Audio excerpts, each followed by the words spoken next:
Buenas tardes. Muy bien, ¿y usted? Aquí estamos, pues, seguimos preocupados, pero como medio de comunicación nos ocupamos también de saber de parte de ustedes que evidentemente me imagino que están ahí monitoreando día a día esta situación. Hay varios temas, pero partamos por lo primero.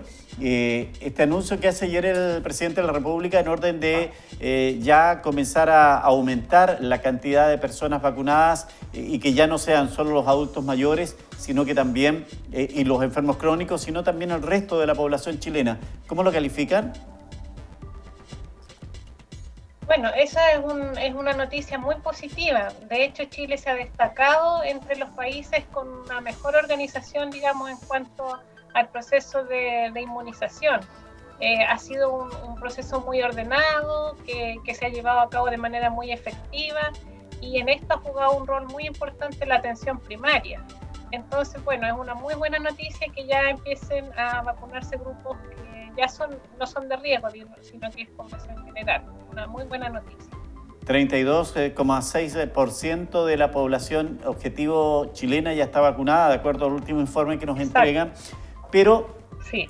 no hemos recibido con sorpresa situaciones que se han dado, con sorpresa y preocupación, sí, naturalmente. Lo que ocurrió en Villarrica, donde un lactante es vacunada con la vacuna contra el COVID que no le correspondía. Y también entiendo en Puente Alto también hubo una situación de que a las personas que fueron vacunadas en su primera dosis con una vacuna, en la segunda le entregaron otra distinta. En el caso de Villarrica, ¿puede tener algún efecto este lactante por recibir una vacuna que no le corresponde? Bueno, la verdad es que yo soy epidemióloga, o sea, me dedico más bien a analizar el fenómeno de la epidemia a nivel poblacional, entonces yo podría darle una opinión personal, pero lo que uno tiene que tener en consideración es que bueno, estos son procesos que son procesos nuevos también, y que llevamos una gran cantidad de la población, millones de dosis de vacunas que han sido inoculadas, ¿cierto? Entonces, bueno, en todo proceso pueden haber errores. Obviamente uno desearía que así no fuera, pero esperemos que, bueno, el caso de Villarrica en particular está siendo seguido a través también de la Seremi, están haciendo controles, y bueno, los ensayos clínicos siempre se han probado en personas adultas, no se han probado en niños, entonces los efectos no han sido probados a través de ensayos clínicos.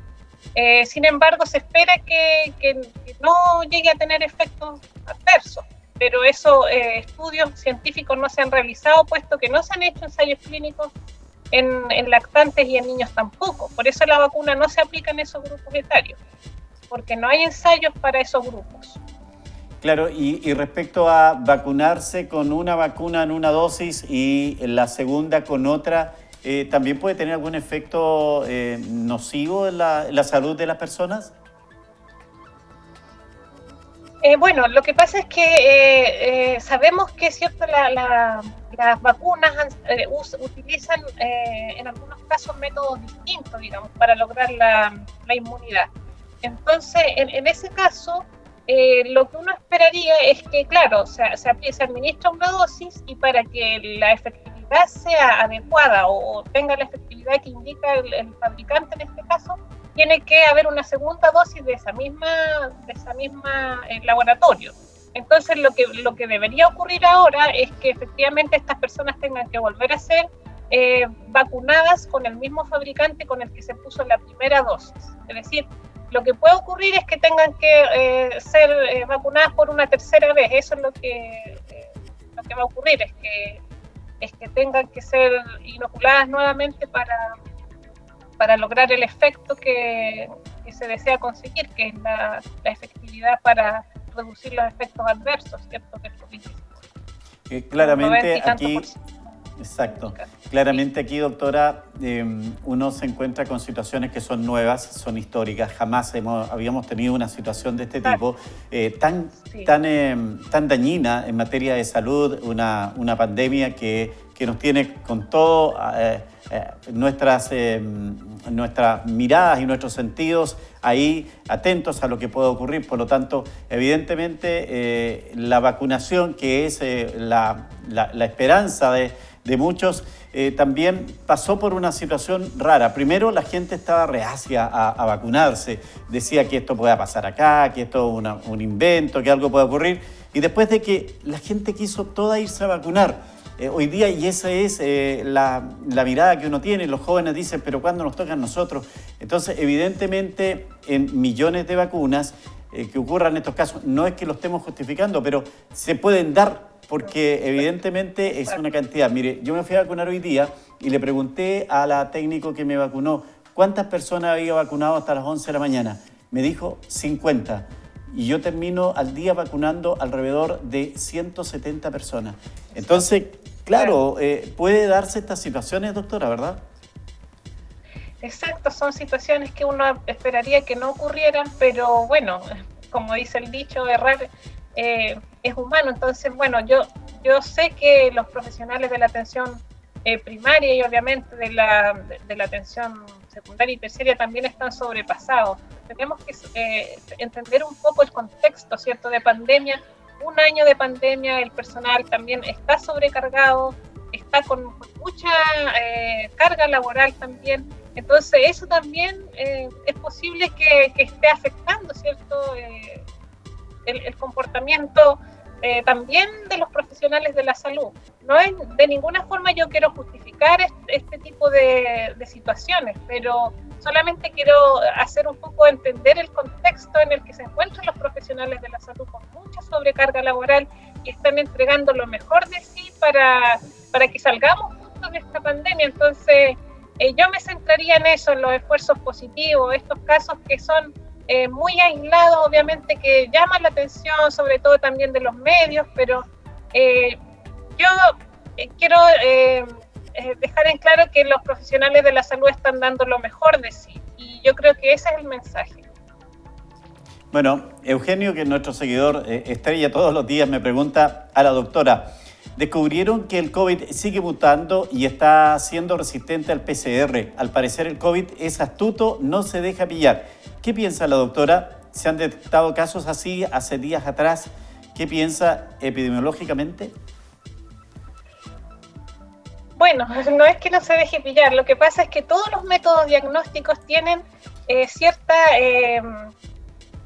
tienen precisión. Bueno, es un poco difícil de explicarlo porque nosotros que trabajamos en eso lo entendemos mejor, pero cada método diagnóstico tiene su nivel de precisión. Entonces, depende del método diagnóstico que se utilice, la precisión es más alta o es más baja. En este caso, lo que se ha visto en todo el tiempo de la pandemia es que el PCR es el gold standard o es el test de excelencia para determinar, digamos, la presencia o no de la infección. Entonces, pero sí es cierto que la sensibilidad depende mucho de la etapa en la que se encuentre la enfermedad, cuando en algunos casos cuando está iniciando la infección, la capacidad del test PCR para determinar si es que existe una infección es mucho más baja que si una persona ya tiene síntomas, la detecta con más facilidad. Entonces también depende mucho de la etapa en la que se aplique el PCR. Por eso es que normalmente a veces hay personas que salen negativos cuando son positivos y es porque están en una etapa muy inicial de la enfermedad. Entonces el test no es capaz de detectar la presencia del virus, pero no es específicamente también de cepa, sino también más bien de la etapa en la que se encuentre la enfermedad. Claro, al comienzo me recuerdo que esos se denominaban falsos positivos o falsos negativos. Claro, es así.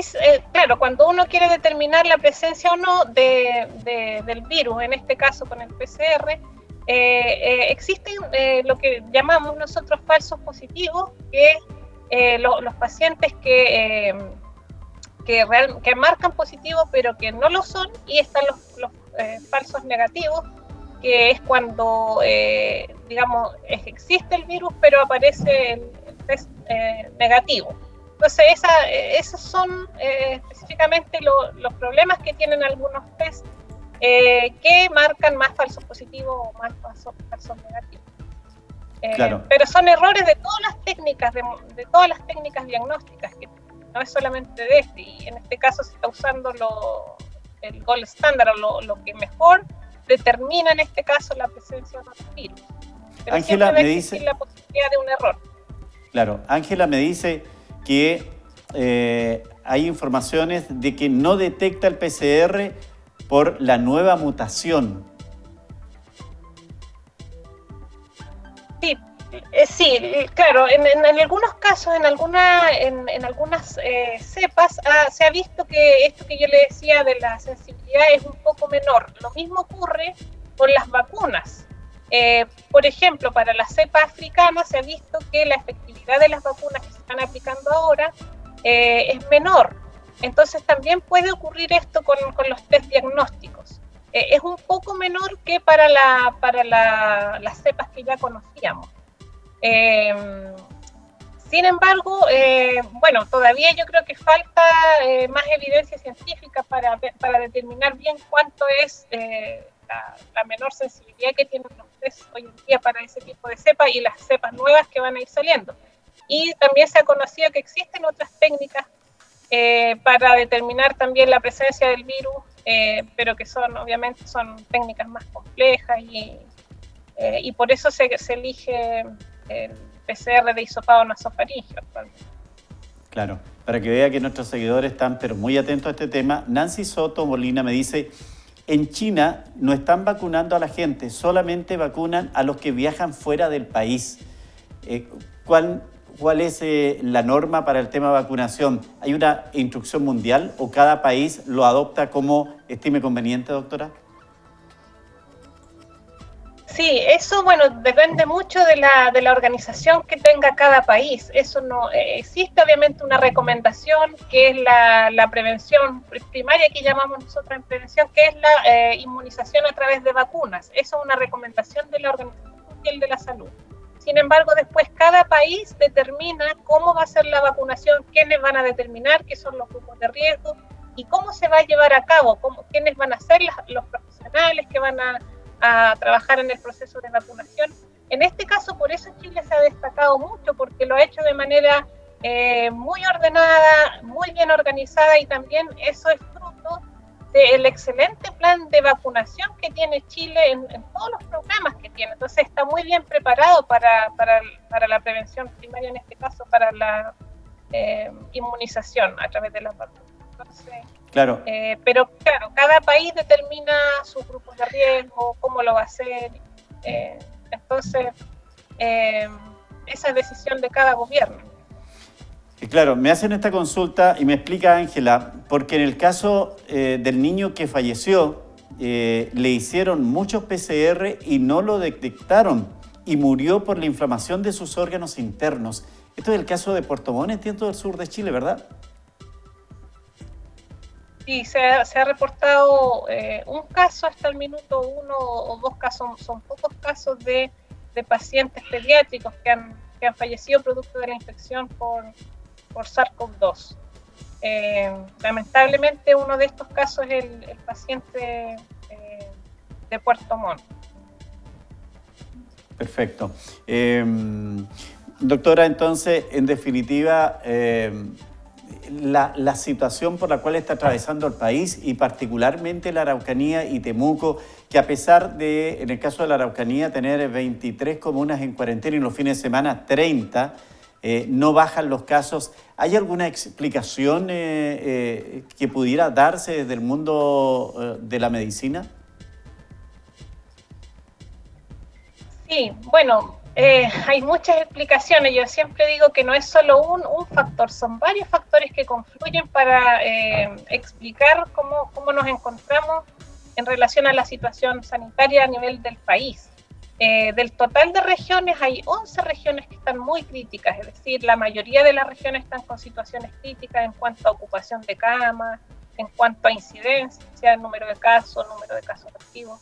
Entonces estamos en una situación crítica y esto se explica, como yo decía, por varios factores, pero uno de los grandes factores ha sido el periodo de vacaciones. Hubo más relajación de las medidas sanitarias, la gente se desplazó, y una vez que la incidencia empieza a aumentar, esto empieza a aumentar de manera exponencial. Recordemos que una persona es capaz de transmitir la infección alrededor de 3 personas más. Entonces, y estas 3 a 3 y a 3, entonces es de manera exponencial el crecimiento. Y luego cuesta mucho bajar estas cifras cuando esto ya se dispara. Entonces, bueno, esa es una explicación, tiene una explicación matemática también. Y va a costar estabilizar la situación sanitaria, puesto que la situación va en aumento. Todavía los indicadores muestran que el virus va en expansión, no se ha detenido, está aumentando casi en todas las regiones. Entonces estamos en una condición, una de las etapas más críticas de la pandemia la estamos viviendo ahora. De ahí así que seguir manteniendo las... Sí.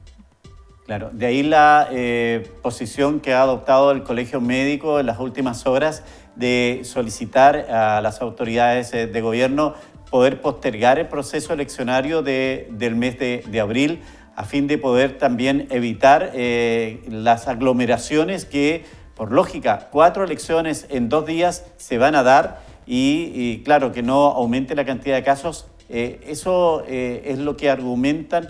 ¿Ustedes comparten desde el punto de vista científico también de que no es hoy día o en estos días una situación conveniente reunir tanta gente en estos procesos? Bueno, nosotros ya tuvimos la experiencia, pero claro, los indicadores sanitarios eran mucho mejor que en las condiciones actuales. Nosotros ya tuvimos unas elecciones pasadas hace unos meses atrás y las elecciones no mostraron que fueron, digamos, que aumentaron la incidencia. Entonces esa es una experiencia pasada que ya tenemos y que podríamos hablar sobre eso. Lo que pasa es que las condiciones sanitarias ahora, como yo le decía, están en la fase más crítica. Entonces yo creo que obviamente es un riesgo alto, puesto que los indicadores son críticos. Entonces yo creo que en estas situaciones sanitarias toda medida que sea restringir la movilidad y las aglomeraciones van a ser necesarias. De hecho, el gobierno ya está tomando algunas medidas para ir liberando las camas críticas, pero esos esfuerzos individuales no son suficientes. Tiene que haber esfuerzo a través de la comunidad para lograr descomprimir un poco el sistema de salud, que está ahora muy afectado. Bueno, me escribe Gemimu Alicia y me dice, una consulta, ¿las TEMS están autorizadas y capacitadas para vacunar contra el COVID-19? Bueno, esas son preguntas, son bien polémicas, porque estos son los gremios siempre tienen sus roles, ¿cierto? En salud. Entonces, obviamente yo creo que están capacitadas. Sin embargo, en este momento o hasta el minuto siempre habían sido las enfermeras las que llevan a cabo esta tarea, ¿cierto? Entonces, bueno, esa hay una polémica que hay entre los diversos gremios, pero yo prefiero no hablar de eso porque no me compete a mí opinar sobre eso. Bueno, y a lo mejor en este tema sí nos puede ayudar. Me pregunta Ángela Quidel, ¿cuánto tiempo de inmunización provee la vacuna? Sí, bueno, los ensayos clínicos que se han hecho en todas las vacunas, que son, digamos, las pruebas científicas que tenemos hasta el minuto, lo que han estudiado es que la inmunización, pero esto, lo repito, es con los ensayos clínicos. O sea, ¿qué es lo que se ha probado? Se ha probado que la inmunización dura alrededor de 60 días. Es porque los ensayos fueron hasta 60 días. Probablemente si se hubieran probado por más tiempo, la inmunización la habrían reportado por más tiempo. Entonces los laboratorios han reportado que las vacunas inmunizan o su efecto es hasta los 60 días porque eso es lo que se ha probado. Ahora, a lo mejor la inmunización lo más probable es que sea más tiempo. Ahora, ¿cuánto tiempo más va a ser? Eso no se ha probado con ensayos clínicos. Y se siguen haciendo estudios científicos para demostrar cuánto tiempo preciso es lo que dura la inmunización. Pero eso es lo que los laboratorios afirman, es que es por lo menos hasta 60 días. Ahora, lo que nosotros tenemos de experiencias de otros virus, por ejemplo, los virus como la influenza, que ya hay mucha experiencia sobre eso, siempre las inmunizaciones son estacionales, entonces en el periodo de invierno siempre es cuando aumenta, digamos, la incidencia de enfermedad respiratoria y es cuando se produce el plan de inmunización, ¿cierto?, de influenza, y que se producen más o menos una vez al año. Uno debería estar inmunizado por las cepas más comunes de la influenza, que es lo que me imagino también que va a ocurrir en COVID-19. Probablemente las inmunizaciones tengan que ser una vez al año, sobre todo en el tiempo en cuando, no sé cómo lo va a organizar Chile en este minuto, porque estamos ahora con un proceso de vacunación todavía en marcha. Ahora, para los siguientes años va a tener que planificarse probablemente sobre todo en grupos de riesgo. Claro, eso significa que el próximo año debería haber otro proceso de vacunación así nacional tan amplio.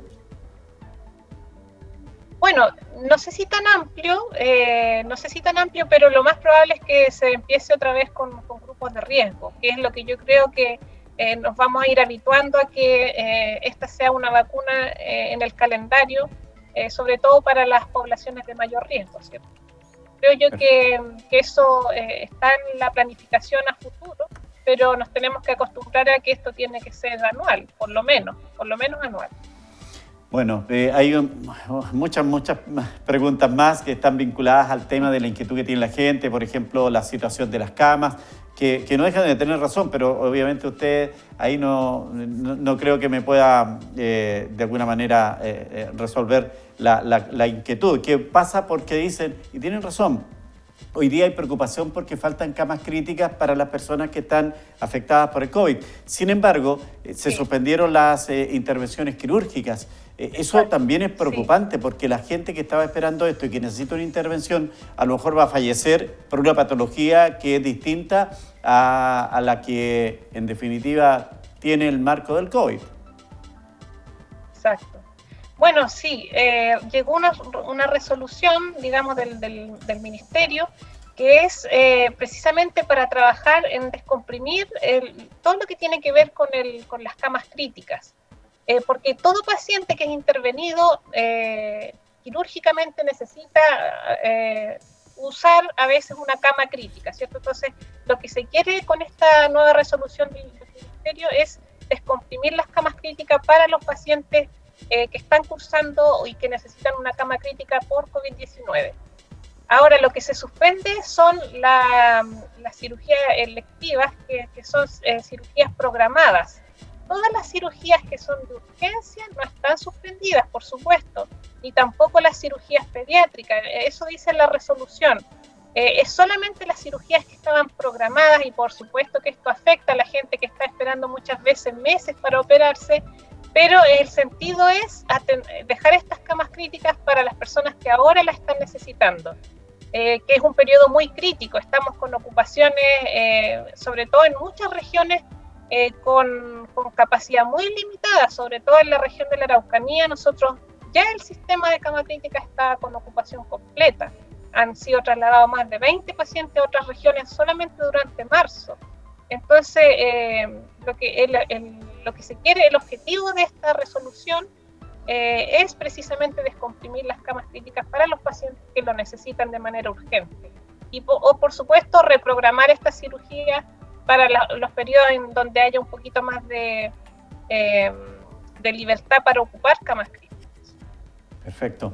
Bueno, doctora, la gente se entusiasma con estos temas y es lógica su inquietud porque esto está llegando y era de esperarse esto, cuando ya va al círculo más cercano de uno, de la familia, comienza a entrar, no sé si en pánico, pero por lo menos a preocuparse mucho más de lo que hacía antes cuando lo veía muy lejano. Doctora, como siempre, muchas gracias por darnos estos tiempos que son para usted de oro. Sé que está con muchas cosas ahí, pero siempre tiene la buena voluntad de darnos algunos minutos para comentar con nuestros seguidores. Muchas gracias.